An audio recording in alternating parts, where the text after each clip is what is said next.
Risalah itu bentuk komunikasi antara hamba dan Allah Subhanahu wa ta'ala. Jadi tidak ada presentasi atau tidak ada target untuk bahwa supaya mereka iman semua itu enggak. Jadi gambarannya risalah ben suara Allah didengar, bahwa aturannya Allah harus didengar. In alaika illal balagh, bahwa aturan Allah itu harus apa? Didengar. Mulanya kesunatannya para ulama, para pakar, para intelektual harus ngomong terus. Kebenaran meskipun tidak dilakukan itu harus diomongkan terus. Sekali kebenaran didiamkan, entah itu atas nama liberalisasi atau demokrasi, maka Allah akan mencabut barokatul ardi. Dan pasti akan terjadi prahara besar, pasti terjadi kiamat. Dan itu na'udzubillah misalnya apa? Kebenaran itu harus diomongkan terus. Kita harus ngomong terus. Saya itu pernah debat kusir sama seorang profesor, pernah debat kusir sama seorang kiai yang tawadu.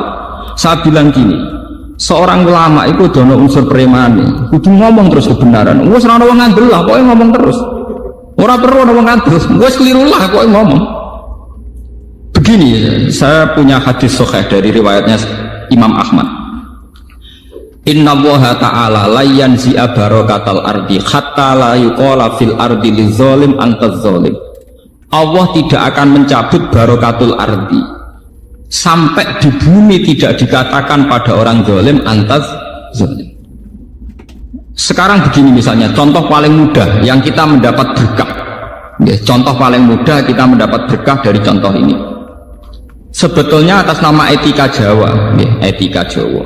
Kita nanti tonggo lonte, itu sawangane secara etika, wis urusane dewi-dewi. Ora usah mbok omongno iku lonte, sundel, sembuh pun. Tapi barokahnya kebenaran bahwa orang nakal harus kita katakan sundel lonte. Itu kelontean dan kesundelan akan tabu terus selama orang masih ngomong untuk lonte itu sundel, untuk orang BTS itu lonte atau sundel. Artinya apa? Orang masih jijik atau merendahkan derajat mereka yang berprofesi sebagai lonte atau sundel. Dan ini baik bagi agama, bagi keberlangsungan moral, karena masih ada yang menjijikkan proses-proses yang salah. Meskipun kita sebagai ulama, sebagai tokoh masyarakat, tentu mereka kita kasih ruang taubat, juga kita kasih hak-hak sebagai martabat, sebagai manusia. Tapi kita tetap akan bilang bahwa itu namanya lonte, sundel atau di rumah tenan. Sehingga apa? Dengan posisi masyarakat yang merendahkan derajat atau yang berprofesi lonte, orang inginnya itu dagang secara baik-baik, orang inginnya jadi PNS secara baik-baik, orang inginnya dapat uang lewat ternak secara baik-baik, karena mereka tidak mau resiko ngambil profesi cari uang yang resiko dihujat masyarakat. Baik. Bayangkan nanti mungkin di era anak cucu kita, orang yang lonte, yang sundel dibahasakan itu hak asasi. Sehingga orang mungkin generasi anak cucu kita sudah tidak ada istilah lonte sundel. Setiap perilaku sosial dianggap hak asasi. Dan itu awal dari tidak ada agama. Jadi awal dari tidak ada agama. Karena kemudian sing ternak ya hak asasi, sing lonte dianggap hak. Itu bahaya sekali bagi keberlangsungan agama dan moral. Dan negara juga nanti repot. Artinya apa? Sebetulnya sifat-sifat anarkis masyarakat, anarkis dengan tanda kutip anarkis terutama dalam perkataan, maling darani maling, lonte darani lonte, itu menolong agama. Karena dengan stigma ya, dengan pelakuan masyarakat yang jelek, perilaku ini terdianggap jijik. Dengan dianggap jijik, agama bisa jalan. Artinya bisa jalan ya tenggih. Karena si A yang lonte itu dihujat masyarakat, yang lain-lain nggak pernah ingin cita-cita jadi lonte, sehingga masyarakat akan, bahkan mungkin anaknya lonte sendiri karena tahu nasib ibunya dihujat juga bercita-cita tidak jadi nopo lonte. Coba kalau tidak mendapat hukuman dari masyarakat, ibuku begitu juga tidak ada apa-apa. Paham ya? Makanya lonte dan apa akan subur di masyarakat yang sudah tidak peduli dengan nilai-nilai ini. Misalnya di kota-kota besar atau di kawasan lonte, karena sesama lonte saling tidak mengatakan tabu. Makanya aman. Dari itu kalau terkenang hadis riwayat Ahmad, Allah tidak mencabut barakatul ardi sehingga orang-orang zalim tidak dikatakan antas. Itu bahaya sekali kalau kita sudah tidak peduli terhadap itu. Nah, risalahnya Allah kepada Nabi Muhammad itu sing penting bahwa benar dikatakan benar, salah dikatakan salah. Tidak harus gol, tidak harus nopo gol. Makanya kalau setuju wonten riwayat hadis dan ini sahih, idza zaharatil fitanu wal bid'u falyudhiril alim ilmahu. Ketika ada fitnah, ada bid'ah, orang alim sepenting ngetokno ngalime, orang malah tawaduk muni kula mboten derek-derek. Falyudhiril alim ilmahu. Orang alim harus menunjukkan kealimannya. Sing alim kudu ngaku ngalim. Paham? Aja sing alim ngaku bodoh. Bahaya. Tawaduk sing bahaya. Falyudhiril alim ilmahu. Sing alim kudu ngaku ngalim. Kalau tidak, wa illa fa'alaihi la'natullahi wal malaikati wan nasi asma. Itu akan dekat laknat. Karena kalau kebenaran tidak diomongkan, maka nilai masyarakat pasti kacau. Pasti apa? Kacau. Misalnya begini, ini contoh dan peringatan sekaligus. Contoh dan peringatan. Wong-wong sing derek toreko, sing derek ngaji kula teng mriki, kudu tunjukno bahwa kita lebih bahagia. Haram ke melok toreko nek ijek kesak-kesik, ijek mesombat-sambat ra di dhuwit. Dosa gedhe. Elek-eleki toreko. Kowe sing ngaji ning kene kok ora iso seneng ya haram. Elek-eleki wong ngaji. Kula dadi kiai mergo ora entuk gaji tetap kok susah, itu haram. Elek-eleki kiai. Kenapa saya mengatakan demikian? Begini masalahnya. Orang di kafe cari hiburan itu biar seneng. Orang main gitar di jalan-jalan biar asik. Kebenaran akan kalah saat pelaku kebenaran tidak pernah asik. Sementara pelaku kebatilan enjoy-enjoy saja. Akan menjadi trauma sosial ini. Nanti orang-orang seneng kebatilan loh, aku ning kafe enjoy, kowe melok toreko untuk opo? Harusnya kamu bisa jawab, aku yang untuk asik. Basiku mbek kowe basik kendi. Sebab itu orang-orang toreko, orang-orang soleh itu dididik ala bi dzikrillah ya tatmainnul qulub. Kalau hati mereka bisa tenang pakai gitar, pakai hiburan, kenapa hati kita tidak tenang saat ingat Allah Subhanahu wa ta'ala?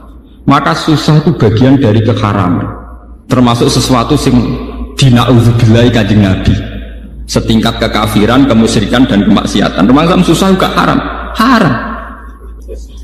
Nabi itu inna aktsara ma bihi ma yasta'idu bihi Rasulullah Allahumma inni a'udzubika minal jubni wal kasali wal husni. Jadi susah termasuk tersangka sesuatu yang ista'adha minhu Rasulullah sallallahu alaihi wasallam. Ya Allah, saya minta dilindungi dari rasa takut, malas, dan rasa gelisah. Susah kriminal. Piye wae santri mari gak menarik di mata masyarakat. Kiai juga profesi yang tidak menarik cara masyarakat. Masalah pelakunya kita gak enjoy. Kukur, gak jelas. Angger ketemu tamu PNS enak ngono jenengan gajine tetap, kula mboten jelas. Kula mangani wak pitik beda ana manakiban kan, siapa yang ingin berprofesi yang nasib percontohannya kayak itu kan. Lho kula nu termasuk kiai sing ora tau susah niku akeh sing gawok. Gus jenengan dadi kiai kowe detok penang. Kula nu malah walian, banyak guru-guru yang sowan saya padahal PNS.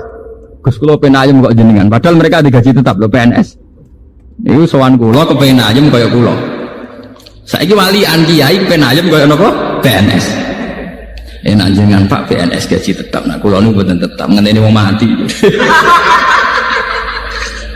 Muga kula ndek cerita, bapake niku mudin itu tukang hormat wong mati, anake mondok teko. Angger teko tak pondok agak tidur. Itu ngambil jalur duwe ora ono wong mati.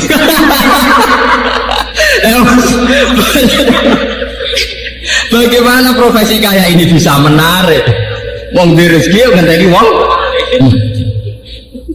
mangani wapi tek ngenteni wong manaki. Bagaimana profesi kayak ini bisa menarik? Wis ngono secara fisik ya klunak-klunuk, kukar-kukur. Nah ana pegawai negeri jenengan ngoten enak apa untuk gaji tetap. Kula dadi kiai gajine gak tetap. Saya tuh tidak pernah, itu menurut saya itu haram besar, dosa ya. Belum sering didolani guru SD, guru SMP, PNS. Resep urip ayam apa Pak? Jadi ayam, saya gampang jadi kiai. Tapi kiai penghasilannya kan gak tetap. Dari sopo, gak tetap penghasilan, harus ini pengiran tetap. Malah goblok tau. Rezekimu ngenteni tiap bulan. Rezekiku gak tetep kok saking sering gak tiap bulan. Aku kadang rezeki tiap dino. Berarti kan anak sering di duit. Malah goblok meneh darah rezeki mesti duit malah goblok meneh. Rezeki ora mesti duit, sehat ya rezeki, seneng ya rezeki. Malah jadi bodoh meneh darah rezeki mesti napa? Duit. Itu penyempitan ilmiah. Anak wong intelek ciri utamane ora goblok kan. Termasuk goblok darah rezeki mesti napa? Duit. Berarti enak gak jadi enak banget kan. Jadi jelas. Eling lho nggih, termasuk susah itu ista'adza minhu Rasulullah. Inni a'udzubika minal jubni wal kasal wal hazan. Susah. Termasuk masalah utama umat Islam sekarang, kenapa tidak bisa kompetisi? Karena mental susahnya itu menghantui. Bagaimana orang bisa kompetisi aman-aman susah kukar-kukur? Tidak bisa. Orang bisa kompetisi itu kalau fresh, kalau dalam keadaan sigap, berlapang dada. Nabi bisa hebat, itu termasuk rumusnya Sito. Alam nasroh lakanova sodrok, karena berhati lapang. Sementara problemnya wong soleh teng Indonesia, angger wong soleh itu identik dengan gelunak-gelunuk, kukar-kukur, sumpek. Dan itu dirasa tidak dosa. Bukan nyongkone dosa, mau zina, mateni wong dan sebenarnya itu bagian dari dosa. Salah. Saya punya banyak ayat tentang ini. Misalnya Qul bifadlillahi wa birahmatihi fabidzalika falyafrahu huwa khairum mimma yajma'. Wong Islam kudu yakin nek wis dikai fadhole Allah rahmati Allah kudu seneng. Wong nek wis iso seneng luwih hebat timbang liyane. Tapi kita seneng masalah, mergo dibunuh oleh tomak kita. Soalnya seneng dadi kiai nak santrine akeh undangane akeh. Seneng kok repot. Ngenteni santri akeh yo nak ora. Ngenteni undangan akeh yo nak ora. Nak cara hikam mulai ngajari gampang. In aratta antasta'izza bi izin la yafna ya fala tasta'izza bi izin sing yafna. Kalau kamu ingin punya harkat yang tinggi dengan derajat yang tidak pernah lapuk, tidak pernah hilang, maka kamu jangan merasa terhormat oleh sesuatu yang mudah hilang. Misalnya kados kula wonten kiai, nganti saiki gitu pengaruh. Tapi kula mboten bodoh, kula ora ngarah seneng perkara sing ngaji akeh, seneng mbek sampean-sampean ora jelas-jelas mboten ngarah. Karena ini sesuatu yang bisa hilang. Bisa napa? Saya ngaji di sini seneng karena saya melaksanakan perintah Allah. Perintahnya Allah pada ulama disuruh ngajar. Saya ngajar berarti sedang dalam posisi perintah Allah. Dan saya pasti senang karena dalam bingkai perintah Allah Subhanahu wa taala. Titik. Dan itu seneng yang abadi. Sehingga yang ngaji 10 ya saya enjoy, yang ngaji 5 ya enjoy, 2 ya enjoy. Karena sama-sama dalam bingkai perintahnya Allah Subhanahu wa taala. Sehingga kesenangan saya akan abadi. Jika kamu ingin luhur dengan sesuatu yang tidak hilang, maka jangan luhur dengan sesuatu yang bisa hilang. Misalnya bergantung senangnya manusia, bergantung rezeki, bergantung uang, itu sesuatu yang mudah apa? Hilang. Kalau nanti tangleti, misalnya jenengan terus jatuh, orang sing seneng jenengan, orang sing hormat jenengan. Jatuh kuning, dia atau jatuh paling banter wong ra seneng. Gampang toh. Naik jadi murid, dia nggak ngibadahnya mulang, nak jadi murid ibadahnya sabar, gampang. Allah ora kurangan stok cara ibadah. Kena di duit ngamalam yo infak, kena gak di duit ngamalam sabar, gampang. Artinya saat kita mulang yo fi amrillah dalam perintah Allah, saat kita karena ada alim juga tidak punya pengaruh, sabar yo dalam perintah Allah. Ojo sampai kowe kriminal terus. Pas mulang santrine akeh niat riya, pas radi santri drengki, lha iku sempurna elek. Mau pas mulang ora bener niate riya, pas dhewean jebule drengki elek-elek wong. Nah, kalau orang sudah punya mental demikian, itu bener-bener ma anzalna alaikal qur'ana napa litasqa, bahwa resep Al-Qur'an Al-Karim itu tidak resep sing membahayakan, tidak resep yang membawa cilaka. Saya itu pernah di seminar ditanya, Pak, bagaimana Anda bilang kalau konsep Quran tidak membawa celaka, sementara di antara konsep Quran itu jihad. Jihad itu perang, perang itu membawa kematian. Kalau dalam bahasa militer, orang itu kalau tidak perang itu sama dengan membunuh satu keluarga. Tapi kalau perang yang mati itu hanya satu. Begini misalnya, Ketika Nabi di Madinah punya kekuatan, taruh saja yang pernah nyata itu 300 orang. Wong kafir 700 wong misalnya dalam perang Uhud nopo Khandaq misalnya. Umpama Nabi ditantang Abu Jahal CS kok gak wani. Itu artinya apa? Nabi mateni wong sak Madinah. Karena kampungnya pasti di bumi hanguskan, yang dibunuh itu perempuan, laki-laki dan anak-anak. Tapi Nabi ketika maju perang paling sing mati mau 70 selawi, kowe ora mesti. Mboten apa? Mesti. Jadi konsep perang adalah konsep penyelamatan. Justru dengan perang itu yang selamat lebih banyak. Wong pinter oleh mikir dangkal. Saat pengusiran Belanda, pengusiran Jepang dari bumi pertiwi Indonesia, sing mati hanya para pahlawan. Umpama pas itu pahlawan kita tidak perang, mungkin sampai sekarang kita jadi anak turunnya Belanda, jadi budak sampai saiki. Barokah perang, sing mati hanya para pahlawan. Mungkin di bumi hanguskan.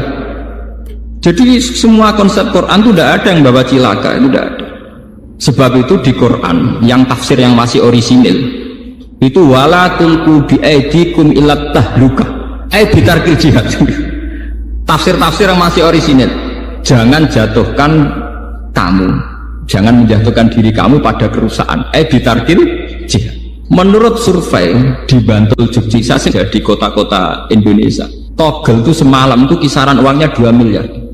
Sementara bisnis tasbih itu 10 tahun orang ngarah ngasih duit 10 miliar. Artinya apa? Kalau sudah ada tidak moral agama, global ini. Artinya apa? Kalau sudah tidak ada moral agama, maka pakar-pakar ekonomi akan melirik prospeknya perdagangan wanita, dugem dan prostitusi karena jelas-jelas menghasilkan uang. Tapi karena masih ada moral, tentu ini tidak bisa dilirik karena masih dianggap kriminal. Ngerti? Uang sepakat ya, bisnis tasbih kodok mesti prospek kan. Uang ya sepakat. Misalnya minyak itu kesunatan Rasulullah, saya bisnis minyak beri tetap prospek apa? Paham ya? Artinya begini ya, bahwa jalan-jalan pintas ini tidak ditempuh oleh negara kita karena kita masih negara yang apa religius. Kalau mau jalan pintas, Indonesia bisa ngalahkan Hong Kong. Coba sekarang misalnya Bali dijadikan kayak Hong Kong, Batam dijadikan kayak Nevada atau Las Vegas, selesai. Bisnis kayak gitu tuh cepat sekali. Coba saman pikir. Makanya saya hanya minta kalau mereka berkompetisi dalam politik ya yang serius, tapi yang baik. Saya adil ngomong ini karena saya tidak politik. Tapi saya dukung teman-teman saya itu asal waras, otaknya waras, terus hatinya dia waras. Ojo malah bareng mewakili partai Islam di sini tertangkap selingkuh, malah perkara, malah jadi perkara. Tapi yang jelas kita harus terima kasih sama kompetitor, sama pelaku-pelaku politik karena ini menjaga nilai apa? Makanya kita terima kasih sama ketika kerja sama Pak Karno, Pak Nasir, Kiai Maskur, Kiai Wahid Hasim dan sinten Mas Agus Mansur dan sebagainya tokoh-tokoh besar. Dulu itu termasuk sila ketiga sing menapa keadilan yang beradab. Indonesia itu ketuhanan Yang Maha Esa, terus termasuk bangsa sing menapa beradab. Beradab ini penting. Sebenarnya saat itu sudah ada misalnya rumus-rumus ekonomi negara sosialis sama rata sama rasa. Negara-negara yang anti nilai agama akan menjual apa saja. Sama tak ceritani Indonesia kok cepat sugih piye? Batik ning gone Solo ning Yogyakarta cek mikir najis bar. Kesuwen sugih. Mergawe kok ana mikir najis, ana mikir mulado mutawasif. Sementara Cina bekas kondomnya dadi aksesoris. Kondommu kontaineran. Mlebu ning pabrik dadi napa? Aksesoris ora ana najis. Indonesia kok ora boros piye? Misalnya celana dalam berdinggo wis mlebu limbah, digone jare najis wae jiji. Cara Cina ora ana jiji najis. Bekas kondom meneh ada celana dalam kondom karuan kondom. Niku limbahe dadi aksesoris perempuan. Nah, kalau kita kan sering banyak ada limbah. Anggere nganggep jiji utawa najis kan enggak dipakai lagi. Sementara mereka enak saja. Mulane wonten kanca kula sing kurang ajar. Ki roh Gus sebab wong barat cepet sugih, wong Islam cepet marah. Lah wong Islam kok Islam sebab sih. Nganggo kelambi kok jubah sarung gak kakean. Wong barat kelambi mau cukup katokan cekak irit. Cakep wong barat itu fashion. Mulane cepet apa? Sugih. Wong Islam boros.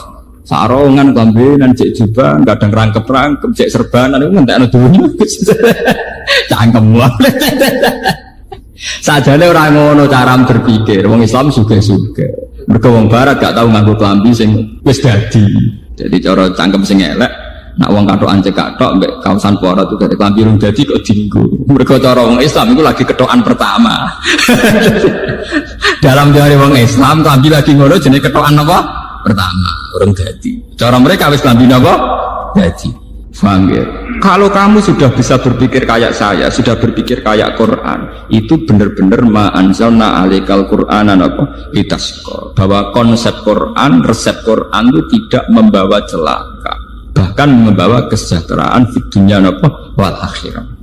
Ini masalahnya kita sebagai pelaku muslim sebagai kiai sebagai ulama sebagai tokoh Islam banyak sesuatu yang dilarang Islam tapi menjadi mental kita kayak susah itu barang haram raketoro tapi pembunuhan sejati itu pembunuh sejati susah berapa potensi manusia yang dibunuh oleh sifat galau sifat nopo susah mana Kanjeng Nabi sampai a'udzubika sebagian riwayat itu inna aksaroma sungguh Nabi sangat sering sekali isti'adzah minta bau reksa minta perlindungan dari sifat napa susah itu pembunuh sejati ya, sementara ning Jawa walian wong soleh ciri utamane gampang susah bahaya akhirnya sing wong dolim duwe prestasi sing wong soleh gak duwe prestasi maka tidak berlaku fastabiqul napa khairat dan ini termasuk kriminal.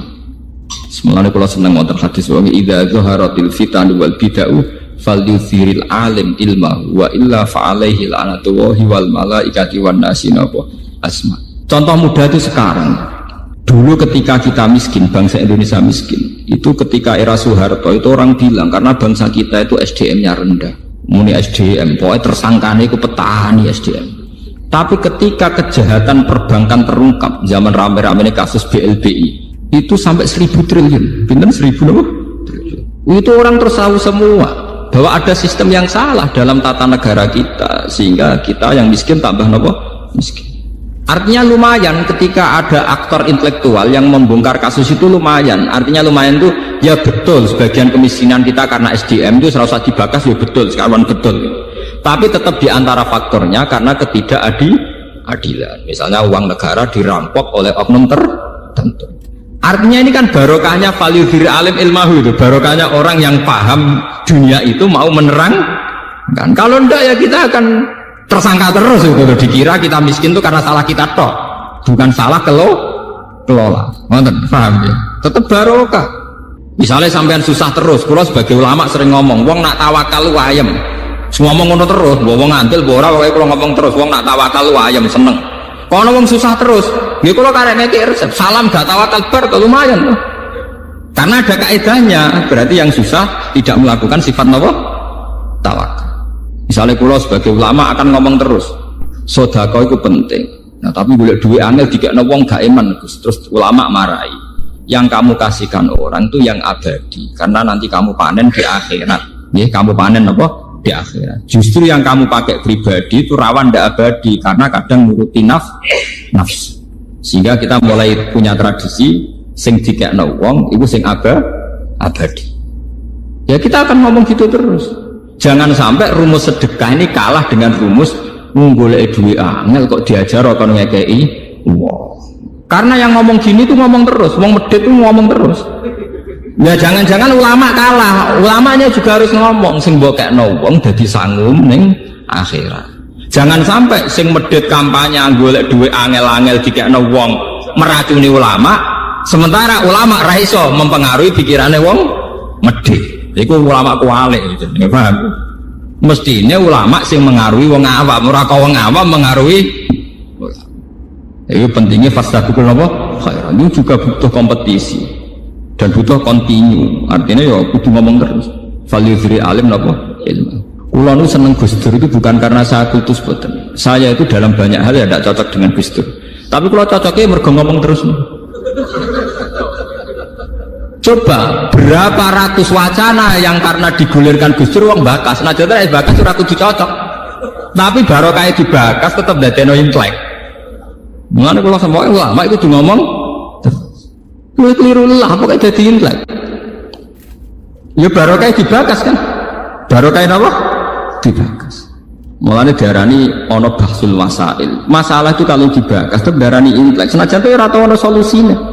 Artinya sing penting niki balik pentingnya ulama omong. Ya gunane yang ngomong niku. Ya akhirnya tetap ora putus tapi kan lumayan. Ono proses intelektual, ono proses transfer informasi, ono proses pendidikan. Ngomong itu penting. Tapi yang bermutu loh, mau kan value diril alim ora jahil loh. Anak jahil ngomong malah ngacok no masalah. Ngalim yo ngalim. Dulu tuh orang nggak tahu yang namanya intelijen itu apa, konspirasi itu apa. Gara-gara dibokas, ya akhirnya uang roh. Coba berapa ilmu yang karena didiskusikan di TV, karena ada dialog, orang tetap menjadi intelek, tetap mau nak hikmah, tetap mau apa? Dan itu tradisinya Quran hadis. Sesuatu itu didiskusikan, diulang-ulang.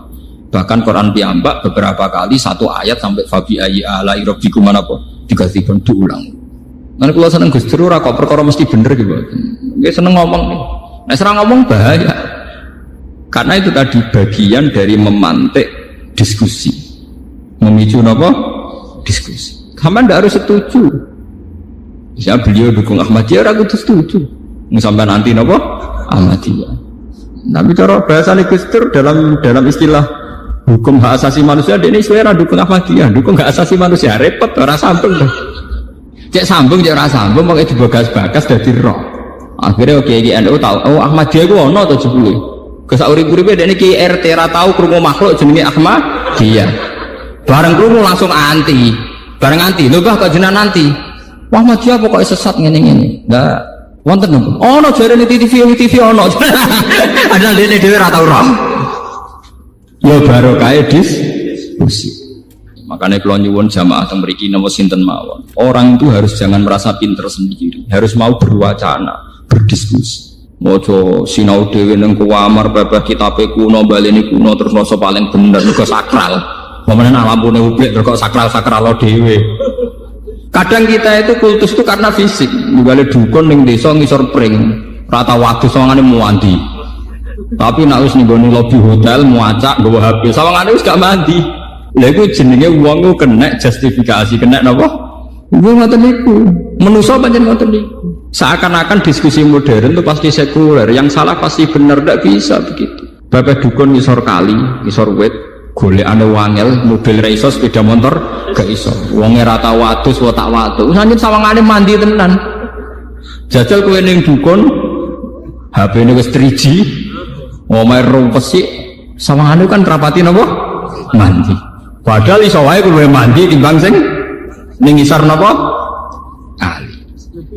Nah, tapi manusia itu mudah terjugesti.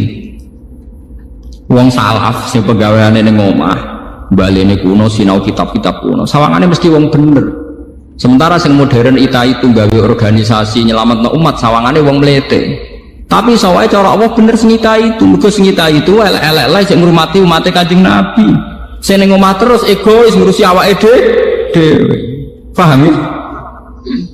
Cek barokah sing itu. Ijak ngurusi wong akeh. Khairun nas anfa'uhum linnas. Sing tengok-tengok ning omah kok ngurusi awake dhewe. Paham ya? Meskipun tetap wong soleh lho nggih, tapi tingkat kesolehane tetap tinggi sing anfa'uhum linnas. Lah tiyang-tiyang ngeten terus dijak diskusi ya kaget terus. Napa? Ya, tapi alhamdulillah nambah kula jadi purun, tiyang-tiyang ngoten purun. Di kula ya termasuk yang modern sing ikhlas.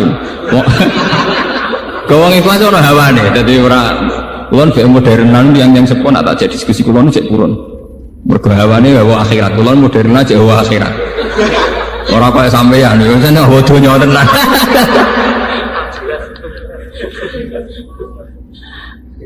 Mun kula baleni malih. Ma anzalna 'alaikal qur'ana litasqa illa tazkiratal liman yakhsha. Tanzilam mimman khalaqal arda was samawati. Terus mriki wonten masalah napa nggih? Masalah teologi Islam Ar-Rahmanu 'alal arsis tawa. Ngeten kula terangaken. Dalam ayat-ayat yang zahirnya itu ada pensifatan Allah sing mirip dengan makhluk. Misalnya ada ayat ya duwahi fawqa napa aydihim, tangane Allah iku luwih kuat timbang tangane makhluk. Ana ayat Allah iku lungguh bersinggasana, duduk bersinggasana ning atas singgasana kerajaan Ar-Rahmanu 'alal arsis tawa. Nabi Musa didhawuhi pangeran walitus na'a ala aini. Sa kowe tak ingeti mripatku terus. Jare pangeran sa kowe tak ingeti mripatku terus. Ayat-ayat yang kayak ini yang secara zahir ada kemiripan Allah dengan makhluk niku dalam teologi Islam disebut ayat mutasyabihat. Ayat-ayat sing zahire Allah serupa kalian apa makhluk. Padahal jelas-jelas aturan pokok dalam mensifati Allah niku jelas-jelas laisa kamitslihi napa syai'un. Allah tidak ada samanya. Atau dalam istilah populer Allah mesti mukhalafatul lil hawadisi. Nah, tengene surat Ikhlas istilahnya walam yakul lahu kufuwan ahad. Allah tidak ada sing kembar. Lah akhirnya ulama itu ya mau butuhe ra kembar. Akhirnya ana loro meneh, iki diskusi meneh. Jare ulama salaf takoki. Imam Ahmad ditakoki Imam Malik, apa Allah di tangan yo duwe wong gawe Allah ya duwe faqon apa aitihim. Ra koyo kita ya ora koyo tangan. Jawa dia meripat ya duwe, rak koyok kita, ya rak koyok meripatan. Allah lungguh ning singgasana iya ya lungguh, ya rak koyok lungguh. Lah ulama kholaf luwe intelek. Asline ora pati paham tapi pokoknya sawangane intelek. Jadi ya duwai fawqa aitihim, kinayatun anil qudrah was sultanah. Maksudnya ku ora tangan tapi kekuasaan, iku bahasa persemon, kinayah mbok majas cara Jawa. Jadi maknanya tangannya Allah, maknanya kekuasaannya Allah. Paham gak? Lah ana saniki wonten ayat Allah duduk di singgasana kerajaan, maknanya bertahta. Tunggali misalnya raja baru diangkat kan dikatakan raja bertahta, duduk di atas singgasana. Padahal pas dibenem mbek ngadeg loh. Raja itu saat dinobatkan jadi raja mbek lungguh mbek ngadeg. Tapi istilahnya duduk di atas singgasana, maknanya bertahta. Iku jenenge takwil. Nggih, jenenge napa? Takwil. Lana Allah disebut Allah kagungan meripat, maknane kagungan penglihatan. Meskipun tidak meripat sing lahu hadaqatun sing kados kita duwe teleng, duwe retina, duwe bola mata dan sebagainya. Intinya dua ulama ini sepakat pokoknya tetap harus mukhalafatul hawadisi, bahwa Allah itu tidak kayak kita. Nggih. Tapi masalahnya Allah siambak kalian manusia saat menjelaskan hukum manusia niku pasti pakai perangkat media yang dipahami manusia. Misalnya ngeten, mata itu bisa melihat sesuatu kalau benda yang dilihat itu memancarkan sinar. Sama takokno pakar-pakar optik yang punya sinar itu bukan matanya tapi benda yang dilihat. Gitu pacar-pacar. Sebab itu gambarannya Nabi Musa roh pangeran itu muncul sebuah nur cahaya. Kalau orang-orang optiker, orang-orang ahli pakar mata itu nggak janggal karena benda bisa dilihat itu kalau memunculkan apa? Sinar atau cahaya. Tapi malah santri-santri sing lunak-lunak wong Islam sing ortodok malah bahaya. Berarti Allah rupa nur. Nur sinar harus padana kaya listrik kaya lampu. Malah keliru. Dalam teori-teori penglihatan, nggih, ngomong optik darani sesuatu yang dilihat bisa dilihat itu karena ada unsur apa? Cahaya. Makanya maknani cahaya jangan makna lugu koyok Allah merupakan koyok lampu koyok apa mbok.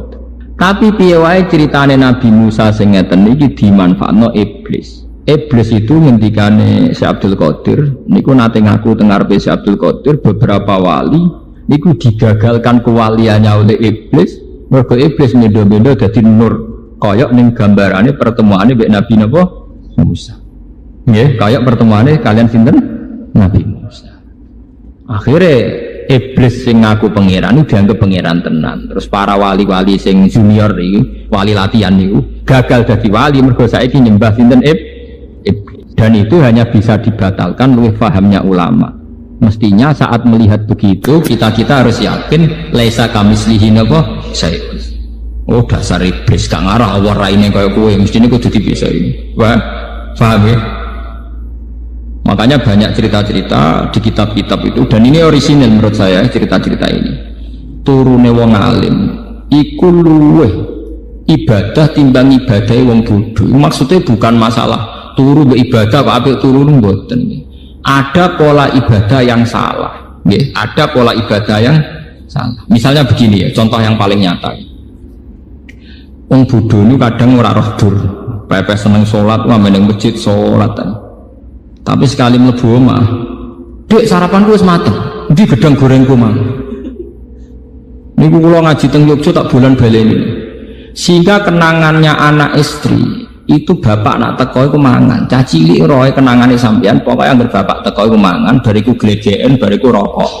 Padahal wong saleh tenan, nek nang masjid ya kok bliyah bae apa ae dilakoni. Tapi ketika di rumah khas sebagai manusia sing koyok kewan golekane pakanan nah iku kental. Ngamuk perkara rokok ilang, mbok ngamuk perkara rung disediani mangan, mbok ngamuk perkara gedang gorengnya dikekno anake. Padahal jatah dekne. Ini melahirkan memori yang buruk, memori yang apa? Buruk. Sehingga ibadah sing modelnya teniki qobliyah ba'diyah ning masjid ora pati ditampa pangeran. Mergo ibadahe wong bodho. Niku sampai Nabi nate duka. Ada seorang sahabat soleh meneng masjid sholat. Nabi cara ngingatkan sambil duka. La taj'alu buyutakum kuburan. Omahmu iku mbok dadekno kuburan. Coba kalau begini, makanya sholat yang sunat di masjid itu sebetulnya hanya tahiyat masjid dan fardu. Nggih, kabeh ulama ijma sholat yang sunat di masjid itu hanya tahiyat masjid dan apa? Fardu, ma'al jamaah. Kalau lainnya itu sebaiknya di rumah. Bahkan sholat sunat di rumah itu lebih afdal beberapa kali dibanding sholat sunat di masjid. Ini riwayat sahihah dan disepakati semua ulama. Logikanya sederhana. Kulo nu ngrasakno tenan. Anak-anak kulo mulai cilik senenge Quran karena dia tahunya kalau habis maghrib bapak pasti baca Quran, ibu baca Quran. Ya sudah, kenangannya hanya itu. Kenangannya kalau saya habis pergi misalnya mesti wudu. Ya tidak tahu alasannya, pokoknya tahu itu. Saya itu belum pernah datang terus tanya makanan. Angger teko nggih wudu terus santai. Bar 5 menit lagi takok nak lesu nggih golek mangan. Jangan sampai memori anak kita, istri kita nyambut kita pertama pikirannya apa? Pakan.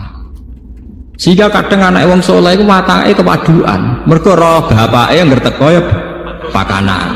Engko ngamuk ya perkara pakanane ilang. Bagaimana Anda bisa mendidik anak dengan suasana pakanan? Cara Quran yaquluna kama taqulul an'am. Itu tidak bisa begitu. Lah omah sing koyok ngono iku Nabi istilahno ekstrim, iki jenenge omah kuburan. Istilah Nabi la taj'alu buyutakum kuburan. Kowe padha karo ndadekno kuburan ning omah. Lho Nabi niku kula niku Kulo nu masih urip modern, artinya modern misalnya jagane sesuk kulo nggih gadah sakniki, itu sudah modern. Tapi kulo tetap tawakal, artinya ngeten. Kan beda nggih. Nggih niki rungokno tenan. Misalnya saya tanya istri saya, "Dek sesuk masak apa?" Artinya memori makanan itu dimulai tanya jam 8 malam. "Dek sesuk sarapan opo?" Malam itu sudah ada memori. Akhirnya bojoku mikir, "Sesuk masak opo ya? Sop apa pecel apa sambel?" Berarti bengi iku serapati eling pangeran. Mergo mikir nentokno senengane bojone. Besok tangi turu memulai piye carane gawe pecel. Itu kriminal. Nah, ulama ngoten napa? Kriminal. Coba bandingkan misalnya begini. Saya sebagai manusia kadang kepengen sesuk pengen mangan pecel, tapi tak empet. Wes pokoke bengi iku wiridan utawa sinau. Pas mulai jam belanja saya baru bilang, "Dek, apike masak pecel." Itu ada waktu 12 jam di mana saya punya ruang yang bebas mikir agama, mikir ilmu. Bojoku ya di ruang bebas tahajud, mikir ibadah. Karena nggak perlu dicekoki sesok masak apa. Bedanya sangat beda. Paham ya? Karena salah memulai itu ya salah. Mulane ketika ada Nabi, fa innakum fi sholatin man tazartumus sholat. Kowe iku ya wis salat nak ngenteni salat. Misalnya begini. Jam 11 kowe wis ketok adus. Anak mesti kenangane, bapak ngerjam sholat sadus persiapan ning masjid. Berarti satu rumah, itu sepakat. Bapak orang ngarah mangan, ngerjam sadus mesti persiapan ning masjid. Orang ngarah mangan. Bojo ora perlu nabrak goreng tempe, goreng gereh, mesti ribet. Paham ya? Lho ini penting. Kadang kita wis melarat ribet. Kowe wis melarat, wis terkenal teko-teko takok pakanan. Wong duwene gereh mbek lengkok kletik entek. Wah, akhirnya bojom kan ribet. Wong melarat malah repot. Goreng tukul ngose. Mbok barang apa nyumet koreke rusak. Paham nggih? Lho wis ngerti nak mangane ndekne ngribetno bojo kok teko-teko takok napa? Mangan ora memperkeruh masalah to. Coba kalau dari awal sampai tradisi Islami, karena Rasulullah idza qadima min safarin bada habis salat. Bojomu kan tenang. Gerah ya rontok entek, minyak goreng yang rontok entek, tapi tenang ya, bojoku teko mesti salat sik. Engko ora ngawur arung mangan, wong bar salat itu setane ilang, rapati kereng. Setane rapati kereng. Artinya bener-bener ma anjalna alikal Qur'an apa litasqa. Sing mare kowe tasqa mergo ora tau konsep Qur'an. Kere minta kok pakanan. Wah, akhirnya kayune entek, bojone nyebal-nyebul kompor ra barbar. Tetep ra mateng-mateng omah. Bareng diamuk sesuk bojone nglawan. Kon masak ngono suwi, ora suwi Mas, duwe ra duwe gara-gara kowe. Wah, akhirnya malah parah. Luwih parah meneh kan. Menggugat aslul masalah. Coba kalau sampean terkenal ning ngarepe bojo manamu. Itu harus dilatih. Saya sendiri juga hingga detik ini melatih. Ibu kula nu paling tenan, mboten. Jadi kamane nyedakno mangan kula kok keliru, wis yakin gak ngarah bojoku ngamuk urusan pakanan. Wis pede pol wis. Kula lah tak jaga betul. Makanya kula itu tapi kula wong modern dadi tak elmoni. Kecewa mangan ning omah ya marung.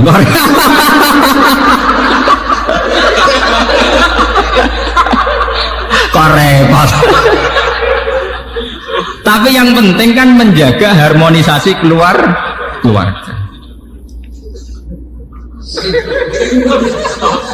Nggak, artinya nggak apa-apa loh. Ilmu modern dipakai sarana untuk kebaikan bersama. Daripada ke ngamuk bojo perkara tempe hilang, ya sudah. Kau sholat, mana ana sing kurang, ya tuku bar selesai. Toh kowe tuku ning warung bagian ibadah. Wong duwe warung ya niate kerja. Kowe nyenengno wong kerja. Allah yang seneng. Mbah kula nu senengane marung, bapak kula senengane marung. Nanti kula tangklebu. Cara ulama itu kan marung kadang pantangan. Tapi nak bapak kula, mbah kula termasuk guru kula ge seneng marung, tak takoki. Wong gawe warung ku api-apike wong. Artinya ndekne melawan cara mendapat rezeki secara jalan pintas. Makanya Kanjeng Nabi menghormati betul wong kerja. Ketika Nabi ditanya ibadah terbaik itu apa? Jawab Nabi amalur rajul biyadihi. Orang bikin warung itu artinya melawan mencari rezeki lewat prostitusi. Orang bikin toko itu artinya melawan mencari rezeki lewat maling dan lewat jalan pintas. Maka proses-proses perdagangan ini menurut Islam semuanya dianggap ibadah, karena sama saja melawan bentuk nyari rezeki lewat jalan pintas. Tapi kita kadang sebagai kiai itu bodoh, nganggep wong di warung kedunya, wong di toko gede napa kedunya. Cek seneng ya monis wong liya gitu. Membuat tenang, Nabi piyambak itu memberi apresiasi penghormatan yang tinggi. Nabi ketika ditanya ibadah terbaik itu apa? Amalur rajul biyadi. Nabi pernah ditanya ayul kasbi atyab qol amalur rajul biyadihi wa kullu bai'in mabrur. Semua perdagangan itu ibadah. Kula nate teng pertemuan niki awal-awal cerita, kenapa semua perdagangan ibadah? Wong melarat dikei kadang izin, mergo merasa tidak memberi apa-apa. Tapi nak sampean duit 100 juta terus mergawe, niku tetep barokah. Rezekine nyiprat ning supir ya barokah. Ning gone tengkulak nggih napa? Barokah. Ning karyawan nggih napa? Barokah. Engko nak kowe mblebedu duwe satpam ya barokah bagi keluarga napa? Sehingga Nabi itu penghormatannya itu tinggi sampai dimasukkan yang terbaik dari kalian yang melakukan tijarah, perdagangan secara baik. Karena akan melahirkan sistem ekonomi, sistem ketahanan napa? Kehidupan. Jadi kadang-kadang kita jadi kiai ku latah, angger mergawe dianggap napa gedul. Ngantar kula nu anggere nganti sakniki teng pasar. Kula tunjukno bahwa ndak keliru orang menganggap kiai ning pasar ku elek. Kula anggere ning pasar jajak. Kula anggere kepengin apa ya tuku, seneng tuku mangreng, gampang. Bojo ora kangelan aku ya seneng selesai.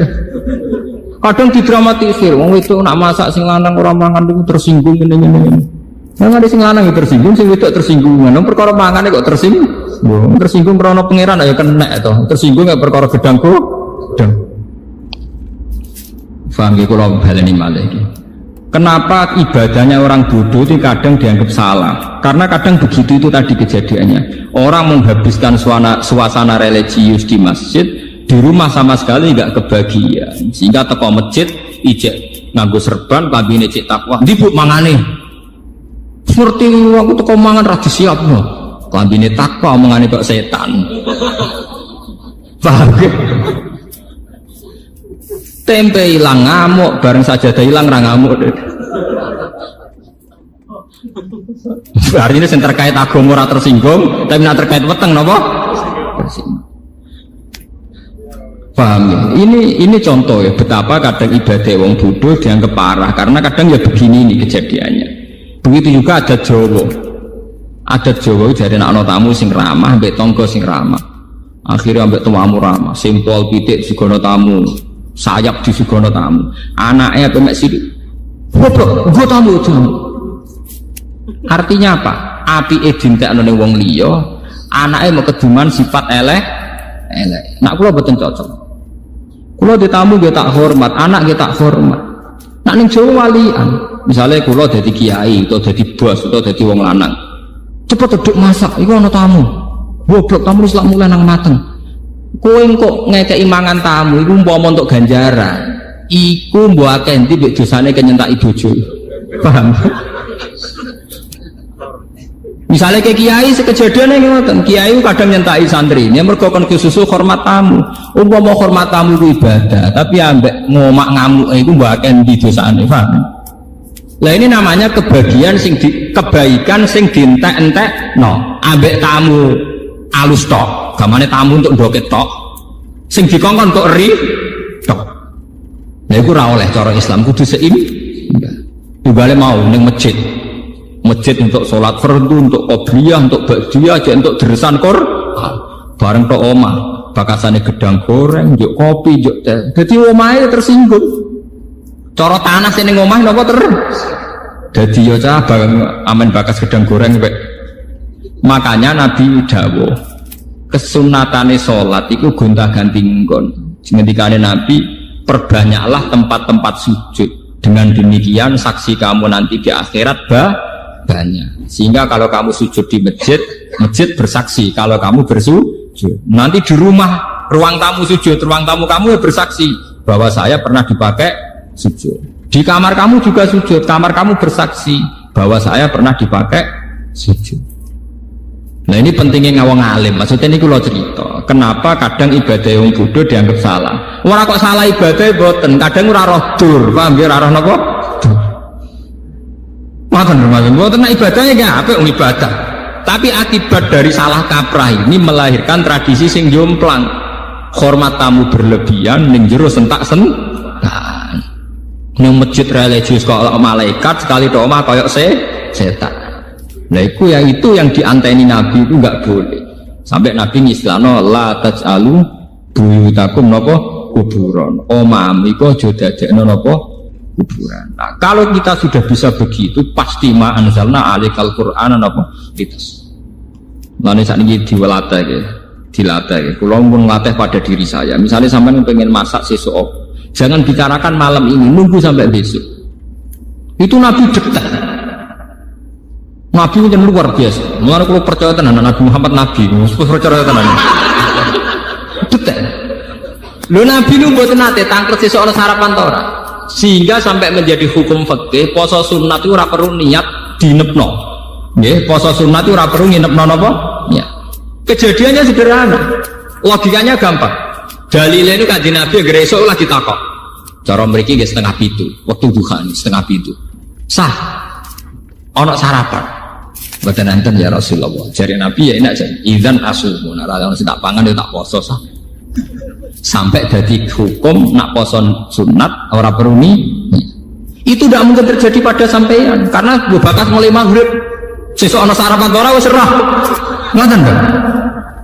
Artinya kesimpulan dari cerita itu betapa Nabi tidak bakas di malam harinya. Andai kan dibakar kan sudah tahu, paham ya? Paham? Kejadian orang arah terulang kagak sampean. Mesti serah deh. Kere tau ora sesuk serah. Tapi resikonya itu tinggi. Kalau sampean ngerti ora di duit sesuk roy bengi itu bingungnya mulai bengi. Lah nek roh kan mulai esuk lagi bingung. Kan lebih singkat, bingungnya lebih apa? Singkat. Jadi ajarannya Nabi itu yang membahagiakan, mempersingkat kebingungan. Loh, tadi kita terapi tenan lho. Kalau ngaji tak niati jagongan. Ini terapi tapi tak warai. Ini kita terapi. Lho kalau nung dadi kiai aja perkara ning ngoten. Dadi tak ilmoni. Assalamualaikum warahmatullahi wabarakatuh.